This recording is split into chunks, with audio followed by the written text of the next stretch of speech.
Assalamualaikum warahmatullahi wabarakatuh.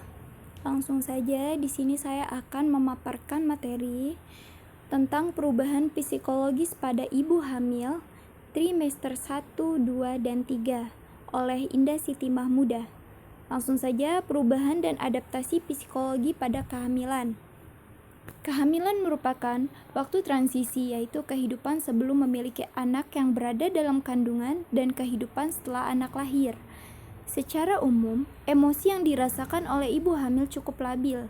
Ia dapat memiliki reaksi yang ekstrim dan suasana hati yang cepat berubah. Ibu hamil menjadi sangat sensitif dan cenderung bereaksi berlebihan. Nah, jadi di sini maksudnya dari sensitif dan cenderung bereaksi berlebihan, ibu hamil itu ibu yang sedang hamil itu mempunyai sifat yang sangat sensitif, sehingga jika ada masalah kecil itu bisa diperbesar oleh si ibu hamil. Itu termasuk ke bereaksi berlebihan. Nah, ia dapat memiliki reaksi yang ekstrim dan suasana hati yang cepat berubah. Maksud dari ekstrim dan suasana hati cepat berubah ini, di mana ibu hamil sejak 1 jam ini dia merasa sangat bahagia. Bisa jadi sejam ke depannya dia bisa merasa sangat sedih atau marah.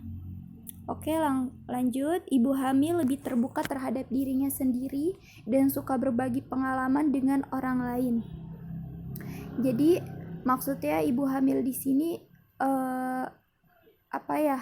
lebih suka menutup dirinya ya. Terus wanita hamil memiliki kondisi yang sangat rapuh, sangat takut akan kematian, baik terhadap dirinya sendiri maupun bayinya. Nah, di sini ibu hamil mempunyai kondisi yang sangat rapuh, maksudnya dari kondisi fisiknya, psikologinya, seperti halnya ibu hamil itu cepat lelah, terus apa-apa kepikiran gitu loh, jadi rapuh. Terus sangat takut akan kematian baik terhadap dirinya sendiri maupun bayinya, seperti saat sebelum melahirkan dia memikirkan bagaimana saya selamat atau tidak, bayi saya selamat atau tidak. Jadi kita sebagai seorang bidan harus mempunyai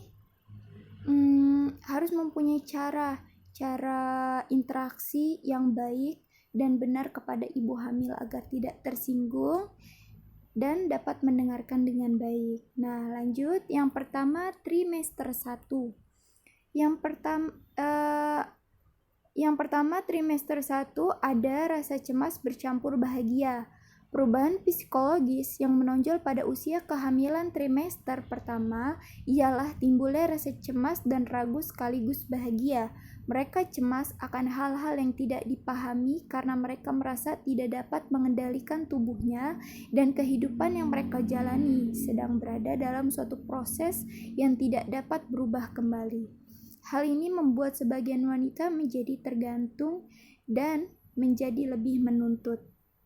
Munculnya rasa ragu dan khawatir sangat berkaitan dengan pada kualitas kemampuan untuk merawat dan mengasuh bayi kandungannya, sedangkan rasa bahagia dikarenakan dia merasa sudah sempurna sebagai wanita yang dapat hamil.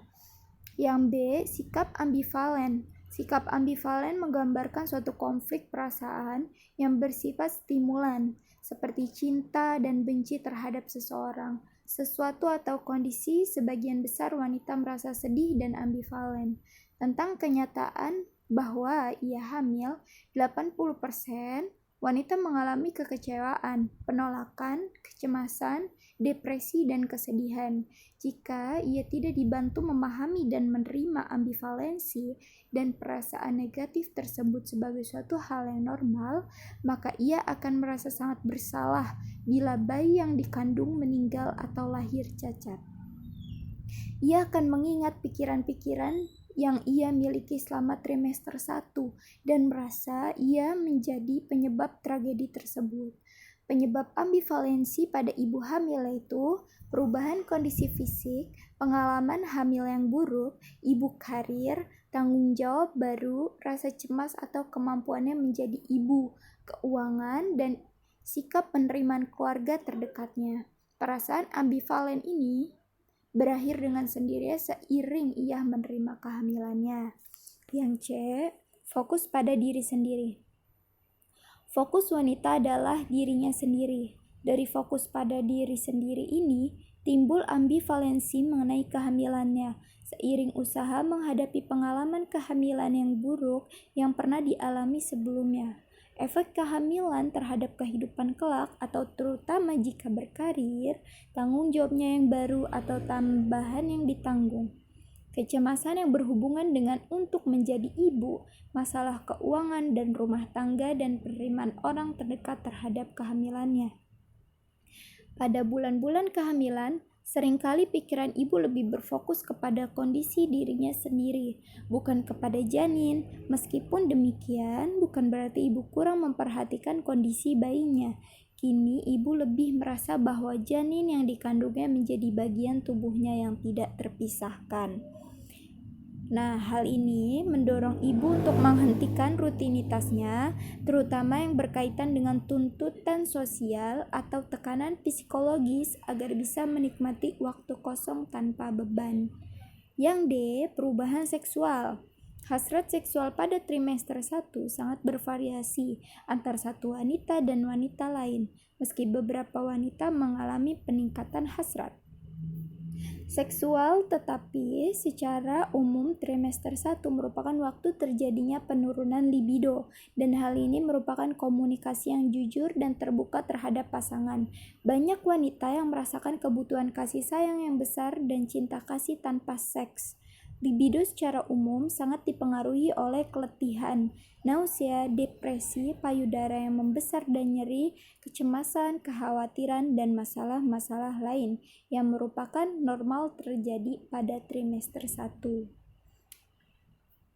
Yang E, perubahan emosional. Perubahan-perubahan emosi pada trimester pertama menyebabkan adanya penurunan kemauan berhubungan seksual, rasa letih dan mual, perubahan suasana hati, depresi, kekhawatiran ibu tentang kesejahteraannya dan bayi, kekhawatirannya pada bentuk penampilan diri yang kurang menarik, dan sebagainya. Trimester pertama sering dianggap sebagai periode penyesuaian. Nah, jadi untuk ibu-ibu hamil jangan kaget ya jika ada perubahan-perubahan seperti yang tadi disebutkan. Karena trimester pertama sering dianggap sebagai periode penyesuaian. Penyesuaian dilakukan wanita adalah terhadap kenyataan bahwa dia sedang mengandung. Penerimaan terhadap kenyataan ini dan arti semua ini bagi dirinya merupakan tugas psikologis yang paling penting pada trimester pertama kehamilan. Penerimaan ini biasanya terjadi pada akhir trimester pertama dan difasilitasi oleh perasaan sendiri yang merasa cukup aman untuk mulai mengungkapkan perasaan-perasaan yang menimbulkan konflik yang ia alami. Sementara ini, ketidaknyamanan pada trimester pertama seperti nausea, kelemahan, perubahan nafsu makan, kepekaan emosional, semua ini dapat mencerminkan konflik dan depresi yang ia alami pada saat bersamaan. Hal-hal tersebut menjadi pengingat tentang kehamilan. Beberapa wanita, terutama mereka yang telah merencanakan hamil atau yang telah berusaha keras untuk hamil, merasa sukacita sekaligus tidak percaya bahwa dirinya hamil dan mencari bukti kehamilan pada setiap jengkal tubuhnya. Trimester pertama sering menjadi waktu yang sangat menyenangkan untuk melihat apakah kehamilan akan berkembang dengan baik. Validasi kehamilan dilakukan berulang-ulang saat wanita mulai memeriksa dengan cermat setiap perubahan tubuh yang merupakan bukti kehamilan. Bukti yang paling kuat adalah berhentinya menstruasi. Selama trimester 1, kehamilan seorang wanita menjadi rahasia sendiri yang hanya ia bagikan pada orang yang dikehendaki. Pikirannya meliputi sebagian besar apa yang terjadi pada dirinya, tubuhnya, dan kehidupannya. Pada saat ini, bayi yang ia kandung masih dianggap sebagai makhluk yang terpisah dari dirinya. Lanjut ke trimester 2. Trimester 2 sering dikenal sebagai periode kesehatan yang baik. yakni periode wanita merasa nyaman dan bebas dari segala ketidaknyamanan yang normal dialami saat hamil. Trimester 2 juga merupakan fase ketika wanita menelusuri ke dalam dan paling banyak mengalami kemunduran. Trimester 2 terbagi dalam 2 fase, yaitu pra-quickening yang artinya sebelum dan gerakan janin yang dirasakan ibu, dan pasca quickening atau setelah ada gerakan janin yang dirasakan ibu. Oke, di sini fase quickening. Quickening menunjukkan kenyataan adanya kehidupan yang terpisah yang menjadi dorongan bagi wanita dalam melaksanakan tugas psikologis utama, yaitu mengembangkan identitas sebagai ibu bagi dirinya sendiri yang berbeda dari ibunya. Menjelang akhir trimester pertama dan selama fase pra-quickening berlangsung, wanita tersebut akan mengalami sekaligus kalian mengevaluasi kembali semua aspek hubungan yang ia jalani dengan ibunya sendiri. Semua masalah interpersonal yang dahulu pernah dialami hingga kini dianalisis. Hal lain yang terdapat dalam proses ini adalah evolusi wanita tersebut, mulai dari menjadi penerima kasih sayang dan perhatian, kemudian menjadi pemberi kasih sayang dan perhatian. Yang tadinya si wanita ini terus-terusan dikasih sayang oleh ibu kandungnya atau oleh suaminya atau oleh saudaranya. Nah, sekarang si ibu itu harus memberikan kasih sayang dan perhatiannya kepada sang calon buah hatinya atau persiapan menjadi ibu ya. Ia akan mengalami konflik berupa kompetisi dengan ibunya agar terlihat sebagai ibu yang baik. Penyelesaian aktual dalam konflik ini tidak berlarut-larut sampai lama setelah bayi dilahirkan, tetapi perhatian wanita terhadap ibunya dan proses-proses yang berkaitan dengan hal tersebut akan berakhir setelah terjadi perubahan identitas dirinya sendiri menjadi pemberi kasih sayang. Pada saat yang sama, ia juga menjadi penerima kasih sayang, menuntut perhatian dan cinta kasih. Dengan timbulnya quickening, muncul sejumlah perubahan karena kehamilan telah menjadi jelas dalam pikirannya. Kontak sosial berubah, ia lebih banyak bersosialisasi dengan wanita hamil dan ibu baru lainnya yang minat serta aktivitasnya berfokus pada kehamilan, cara membesarkan anak, dan persiapan untuk menerima peran baru sebagai ibu. Jadi yang tadinya si wanita ini lebih banyak bergaul dengan teman-teman yang belum nikahnya, pergi ke mall, nonton bioskop. Sekarang ia lebih suka bergaul dengan ibu-ibu yang wanita-wanita yang sama sedang hamil gitu. Terus, quickening memudahkan wanita mengkonseptualisasi bayinya sebagai individu yang terpisah dari dirinya. Kesadaran baru ini memiliki perubahan dalam fokusnya dari dirinya sendiri kepada bayi yang ia kandung. Pada saat ini jelas, kelamin bayi bukan hal yang penting. Perhatian ibu pada kesejahteraan bayi dan menyambut menjadi anggota keluarga. Sebagian besar wanita lebih erotis selama trimester 2. Kurang lebih 80% wanita mengalami kemajuan yang nyata dalam hubungan seksual mereka dibanding pada trimester 1 dan sebelum hamil. Trimester 2 relatif terbebas dari segala ketidaknyamanan fisik dan ukuran perut belum menjadi masalah besar. Lubrikasi vagina semakin banyak, kecemasan, kekhawatiran, dan masalah-masalah yang sebelumnya menimbul ambivalensi mulai mereda dan ia telah mengalami perubahan dari seorang menuntut kasih sayang dari ibunya menjadi seorang yang mencari kasih sayang dari pasangannya, dan semua faktor ini turut mempengaruhi peningkatan libido dan kepuasan seksual. Jadi di trimester 2 ini si wanita itu sudah rada menerima bahwa dirinya itu akan mempunyai calon bayi. Oke, lanjut ke trimester 3.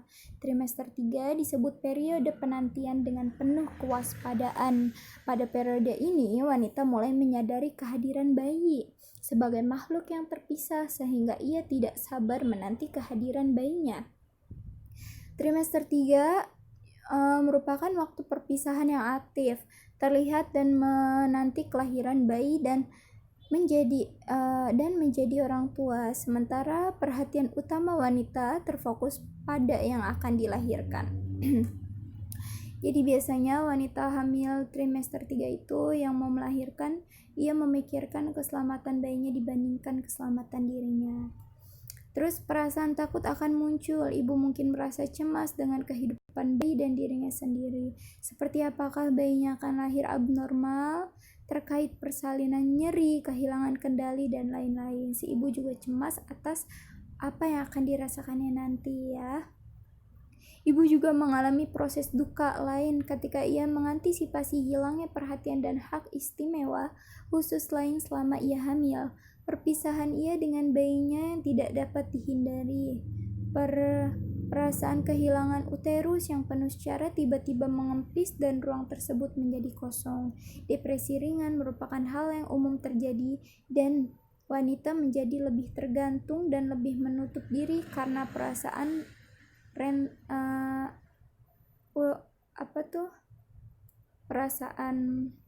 wanita akan kembali merasakan ketidaknyamanan fisik dan semakin kuat menjelang akhir kehamilan.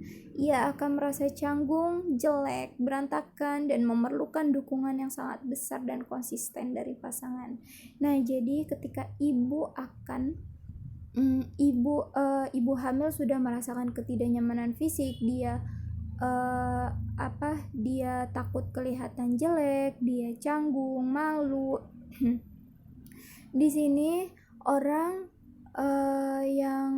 pasangannya seperti suami itu harus mendukung, harus ada di sampingnya untuk memberitahu kalau misalnya si ibu yang hamil ini harus kuat, ibu hamil itu cantik, segala macam dah dibaik-baikin ya.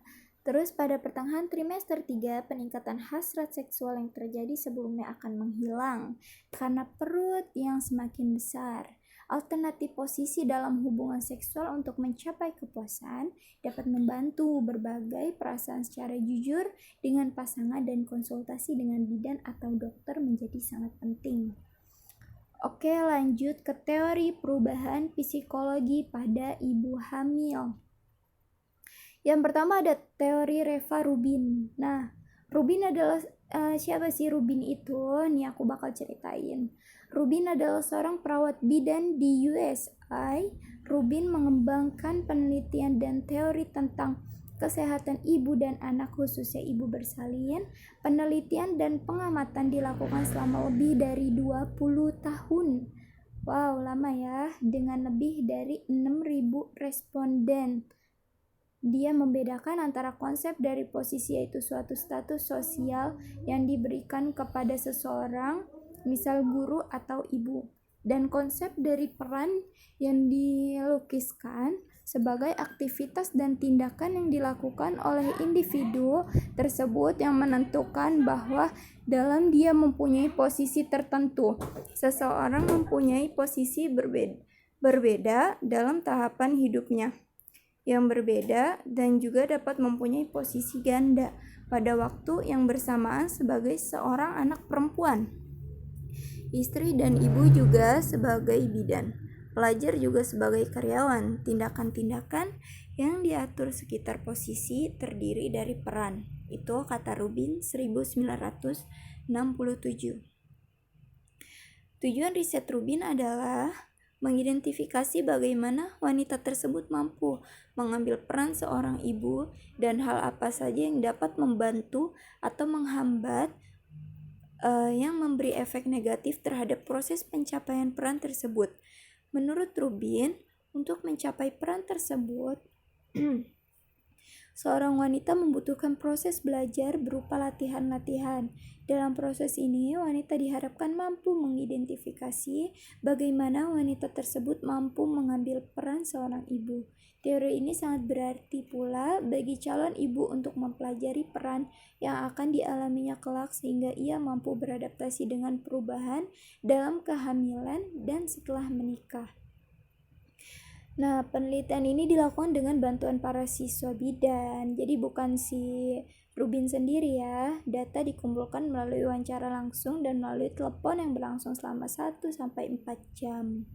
Subjek penelitian didapatkan di klinik antenatal dan postnatal. Data-data berkaitan dengan masalah-masalah yang timbul dalam pencapaian peran menjadi ibu diberi kode kemudian dianalisis. Menekan pada pencapaian peran sebagai ibu, di mana untuk mencapai peran ini, seorang wanita memerlukan proses belajar melalui serangkaian aktivitas atau latihan. Dengan demikian, seorang wanita terutama calon ibu dapat mempelajari peran yang akan dialaminya kelak sehingga ia mampu beradaptasi dengan perubahan-perubahan yang terjadi, khususnya perubahan psikososial dalam kehamilan dan setelah persalinan. Nah, di sini menurut Rubin juga, seorang wanita sejak hamil sudah memiliki harapan-harapan. Antara lain yang pertama, kesejahteraan ibu dan bayinya. Jadi ini harapan si ibu ya, kesejahteraan ibu dan bayinya, penerimaan dari masyarakat, penentuan identitas diri, mengerti tentang arti memberi dan menerima. Nah, di sini juga perubahan yang terjadi pada ibu hamil adalah ibu cenderung lebih tergantung dan lebih memerlukan perhatian sehingga dapat berperan sebagai calon ibu dan dapat memperhatikan perkembangan janinnya. Yang kedua, ibu memerlukan sosialisasi, di mana ibu hamil itu sangat senang bersosialisasi, bertukar cerita. Terus ada arti dan efek kehamilan pada pasangan. Yang pertama, pasangan merasakan perubahan tubuh pasangannya pada kehamilan 8 bulan sampai 3 bulan setelah melahirkan. Pria juga bisa mengalami perubahan fisik dan psikososial selama pasangannya hamil. Anak yang dilahirkan merupakan gabungan dari 3 perbedaan yang ada, yaitu hubungan ibu dengan pasangan, hubungan ibu dengan janin yang berkembang, dan hubungan individu dengan individu yang unik dan anak. Terus ibu tidak pernah lagi menjadi sendiri. Terus tugas yang harus dilakukan seorang wanita atau pasangan dalam kehamilan. Yang pertama, percaya bahwa ia hamil dan berhubungan dengan janin dalam satu tubuh. Yang kedua, persiapan terhadap pemisahan secara fisik pada kelahiran janin.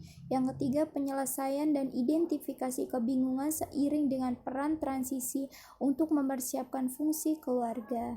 Nah, dalam penelitiannya dan observasinya, lebih dari 20 tahun Rubin menyimpulkan bahwa tujuan dari usaha ibu selama kehamilan adalah meyakinkan adanya keamanan bagi diri dan bayinya selama kehamilan dan persalinan, meyakinkan adanya penerimaan sosial bagi diri dan bayinya, terus meningkatkan ikatan tarik-menarik dalam konstruksi dari image dan identitas dari saya dan Anda. Yang terakhir, mencari kedalaman dari arti tindakan transitif dari memberi dan menerima. Terus di sini ada tugas atau tujuan dari aktivitas selama hamil, bersalin dan puerperium digambarkan lebih ringkas oleh Johnson 1981 sebagai berikut. Memastikan kesejahteraan fisik untuk dirinya dan bayinya, penerimaan sosial untuk dirinya dan bayinya oleh orang-orang berarti bagi mereka, keterikatan kepada si bayi, pemahaman dan kerumitan menjadi seorang bayi. Nah, terus dari data itu, Rubin mengidentifikasi 3 aspek yang meliputi reaksi umum pada kehamilan, biasanya sebagai berikut.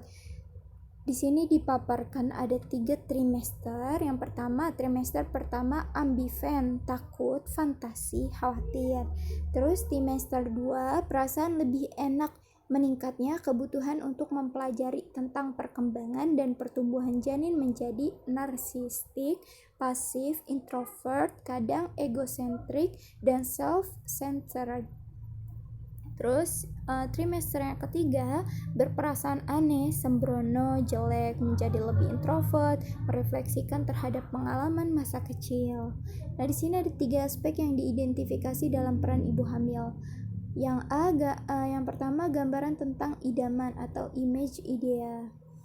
Apa sih image idea itu? Image idea itu sebuah gambaran ideal atau positif mengenai perempuan yang berhasil melaksanakan perannya sebagai ibu yang baik.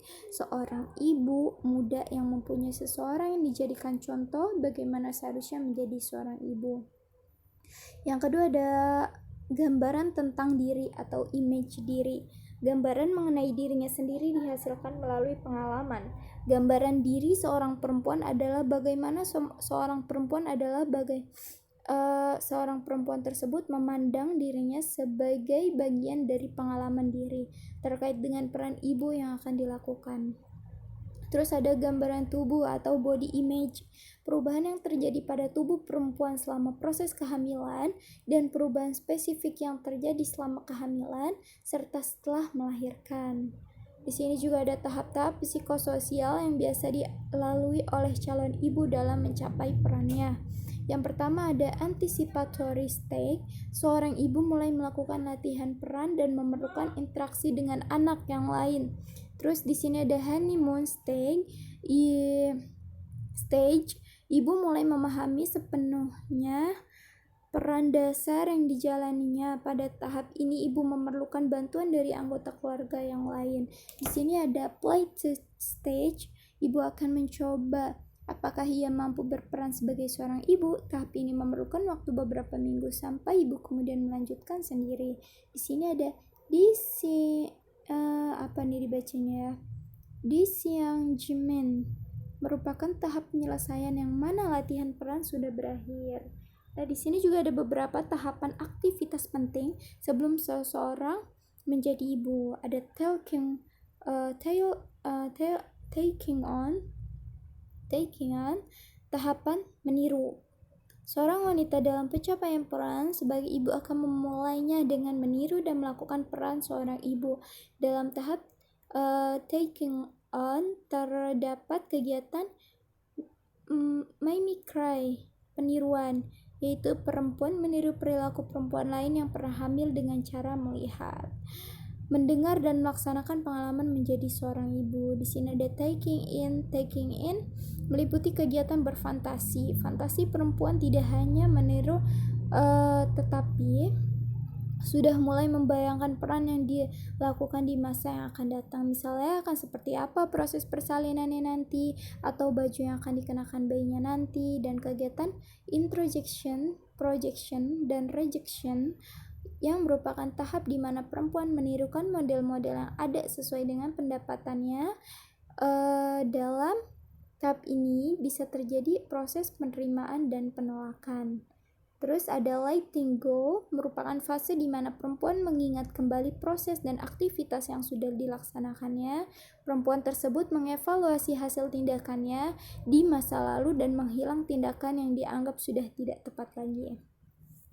Nah, di sini Rubin juga mengklasifikasikan tahapan ini menjadi 3, yaitu periode taking in, hari ke-1 sampai 2 setelah melahirkan, di mana ibu masih pasif dan tergantung pada orang lain. Perhatian ibu tertuju pada kekhawatiran pada perubahan tubuhnya.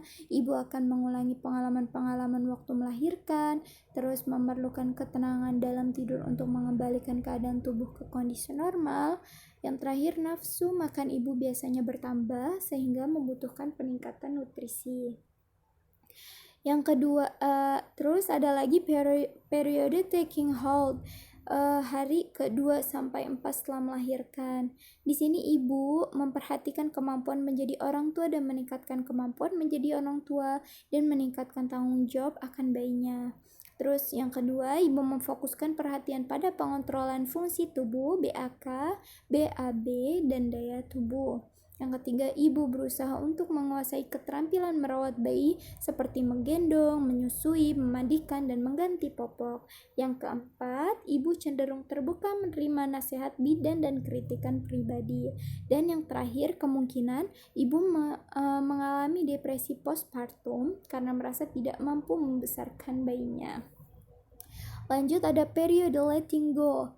Yang pertama terjadi setelah ibu pulang ke rumah dan dipengaruhi oleh dukungan serta perhatian keluarga.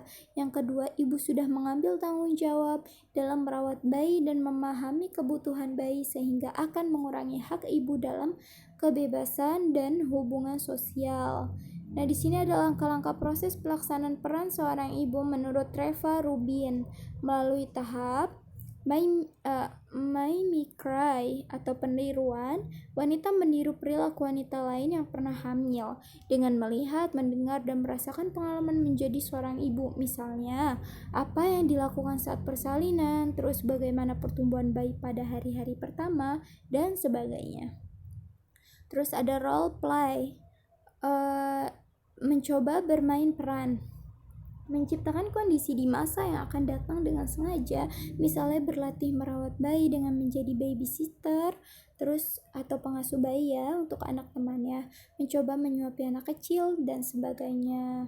Terus ini ada fantasy, menghayal. Wanita menghayal dirinya di masa yang akan datang, misalnya akan seperti ada proses persalinannya nanti, baju apa yang akan dikenakan bayinya nanti, dan sebagainya. Terus ada introjection, projection, rejection, pengolahan pesan. Wanita mencoba mengolah pesan dan membandingkan gambaran ideal tentang seorang ibu dengan keadaan dirinya sendiri. Dalam fase ini dapat terjadi proses penerimaan dan penolakan. Misalnya saat ibu memandikan bayinya di rumah berdasarkan apa yang dipelajarinya di rumah, sakit atau di tempat lainnya. Terus ada grave work, evaluasi. Wanita tersebut mengevaluasi hasil tindakannya di masa lalu dan menghilangkan tindakan yang dia anggap sudah tidak tepat lagi. Nah, yang kedua ada teori Ramona Merker. Nah, Merker jadi udah selesai nih ya cerita si Rubin. Lanjut ke teori 2, teori Ramona Merker. Kita ganti orang guys. Nih, aku ceritain tentang si Merker. Merker merupakan seorang perawat yang sangat perhatian terhadap proses persalinan. Dia adalah salah satu murid Treva Rubin yang telah menghasilkan banyak karya ilmiah. Wow, ternyata si Treva Rubin itu gurunya, si Merker itu muridnya.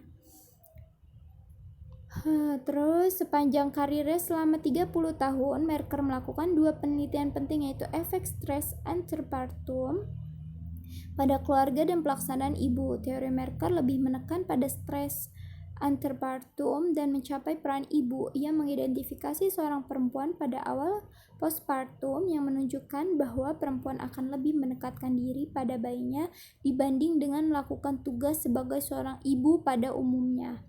Nah, terus di sini ada teori nih. Teori ini lebih menekankan pada stres antepartum dalam pencapaian peran ibu. Merker membagi teori menjadi 2 pokok bahasan. Pokok yang pertama, efek stres antepartum. Stres antepartum dijelaskan sebagai komplikasi dari kehamilan atau kondisi beresiko tinggi dan peristiwa atau pengalaman atas pandangan negatif tentang peristiwa kehidupan. Keluarga digambarkan sebagai satu sistem yang dinamik yang meliputi subsistem individu atau bapak, ibu, janin atau bayi dan pasangan, ibu, bapak, ibu, janin.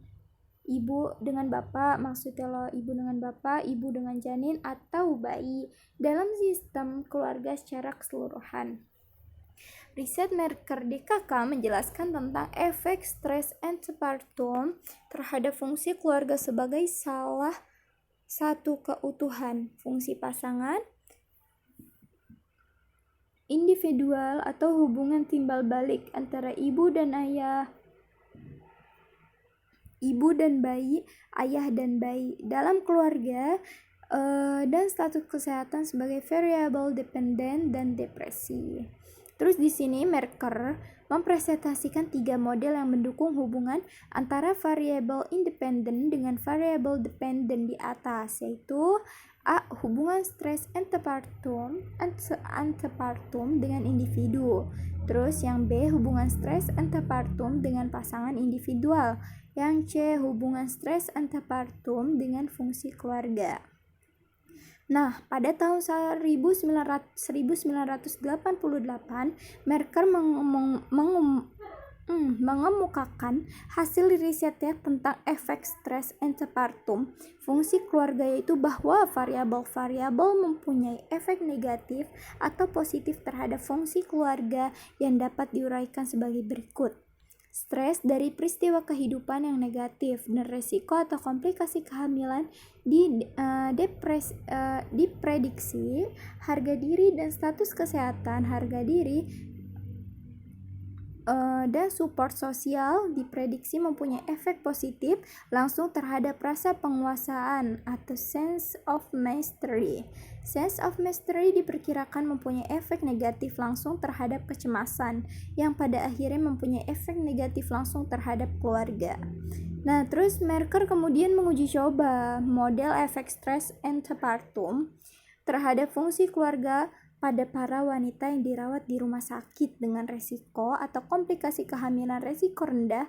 Hasilnya ternyata bahwa wanita dengan kehamilan resiko tinggi mengalami fungsi keluarga yang optimal daripada keluarga para wanita dengan kehamilan resiko rendah.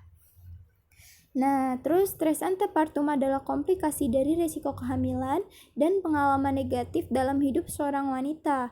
Tujuan asuhan yang diberikan adalah memberikan dukungan selama hamil untuk mengurangi ketidakpercayaan diri ibu. Terus si Merker itu meneliti ya, menunjukkan ada 6 faktor. Ternyata penelitian Merker itu menunjukkan ada 6 faktor yang berhubungan dengan status kesehatan ibu. Yang pertama, hubungan interpersonal. Yang kedua, peran keluarga. Yang ketiga, stres antepartum. Yang keempat, dukungan sosial. Yang kelima, rasa percaya diri. Yang terakhir, penguasaan rasa takut, ragu, dan depresi. Maternal role menurut Merker adalah bagaimana seorang ibu memperoleh identitas baru yang membutuhkan pemikiran dan penjabaran yang lengkap tentang dirinya sendiri. Terus yang kedua, tentang pencapaian peran ibu. Salah satu dari penekanan dari karya Merker adalah pencapaian peran ibu. Menjadi seorang ibu berarti mengambil suatu identitas baru. Mengambil suatu identitas baru mencakup suatu pemikiran kembali secara menyeluruh dan mendefinisikan kembali mengenai dirinya sendiri. Nah, bidan di Amerika menaruh perhatian pada pencapaian peran ibu karena menurut Merker minat peran ini adalah penting karena beberapa orang mengalami kesulitan datang memikul peran ini, di mana menurut Merker ada konsekuensinya untuk anak-anak mereka. Merker seperti Rubin, namanya juga murid dan guru ya, mengambil pendekatan saling mempengaruhi interaksionis. Dalam memahami proses di mana seseorang mengambil suatu peran baru, pandangan dari interaksionis adalah bahwa cara seseorang berperan dan bertindak dalam suatu peran tergantung dari reaksi dan interaksi yang mereka alami dengan orang-orang di sekitarnya. Misalnya suaminya, keluarganya, dan orang lain. Peran ibu dapat dicapai bila ibu menjadi dekat dengan bayinya, termasuk mengekspresikan kepuasan dan penghargaan peran lebih. Lanjut, Merker menyebutkan tentang stres antepartum terhadap fungsi keluarga baik yang positif maupun negatif. Bila fungsi keluarganya positif, maka ibu hamil dapat mengatasi stres antepartum. Tentu. Terus stres antepartum karena risiko kehamilan dapat mempengaruhi persepsi terhadap status kesehatan.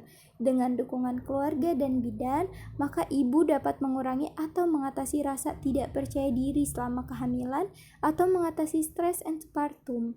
Perubahan yang dialami oleh ibu selama kehamilan terkadang dapat menimbulkan stres antepartum, sehingga bidan harus memberikan asuhan kepada ibu hamil agar ibu dapat menjalani kehamilannya secara fisiologis atau normal. Perubahan yang dialami oleh ibu antara lain, yang pertama, ibu cenderung lebih tergantung dan lebih memerlukan perhatian sehingga dapat berperan sebagai calon ibu dan dapat memperhatikan perkembangan bayinya. Yang kedua, ibu memerlukan sosialisasi. Yang ketiga, ibu cenderung merasa khawatir terhadap perubahan yang terjadi pada tubuhnya. Yang keempat, ibu memasuki masa transisi, yaitu dari masa menerima kehamilan ke masa menyiapkan kelahiran dan menerima bayinya. 4 tahapan dalam pelaksanaan peran ibu menurut Merker. Yang pertama, anticipatory.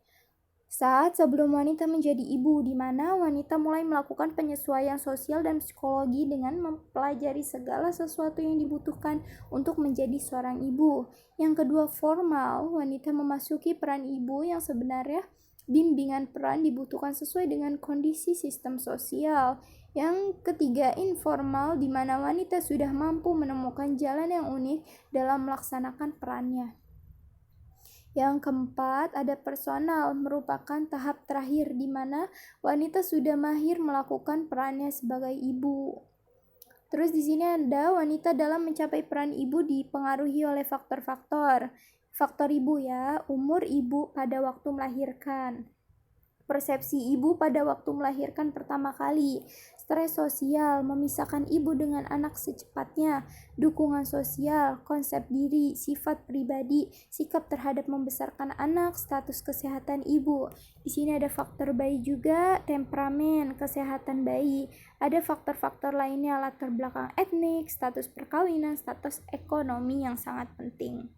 Dari faktor sosial support, Merker mengidentifikasikan adanya 4 faktor pendukung. Yang pertama, emotional support, yaitu perasaan mencintai, penuh perhatian, percaya, dan mengerti.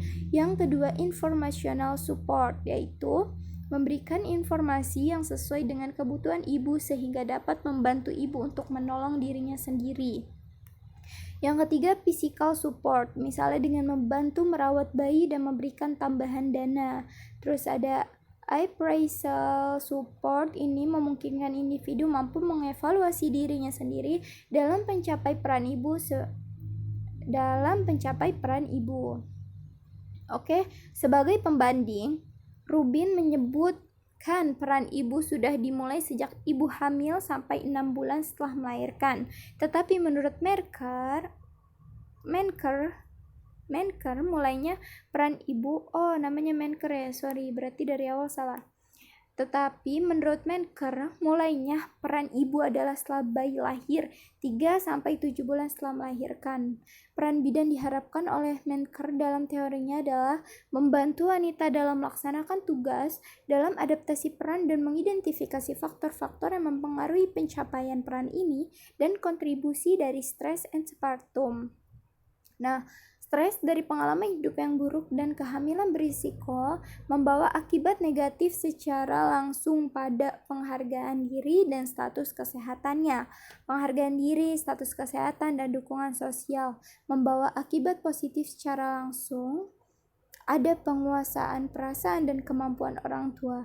Penguasaan membawa perasaan akibat negatif secara langsung pada kegelisahan dan kehilangan, di mana akhirnya juga membawa akibat negatif secara langsung pada fungsi keluarga.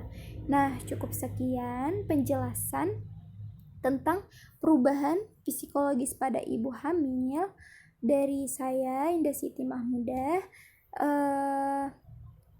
Sudah selesai ya. Jika ada kesalahan atau salah-salah kata, mohon dimaafkan karena masih dalam tahap belajar. Oke guys, terima kasih untuk para pendengar setia, dan semoga sehat selalu, tetap jaga kesehatan. Wassalamualaikum warahmatullahi wabarakatuh.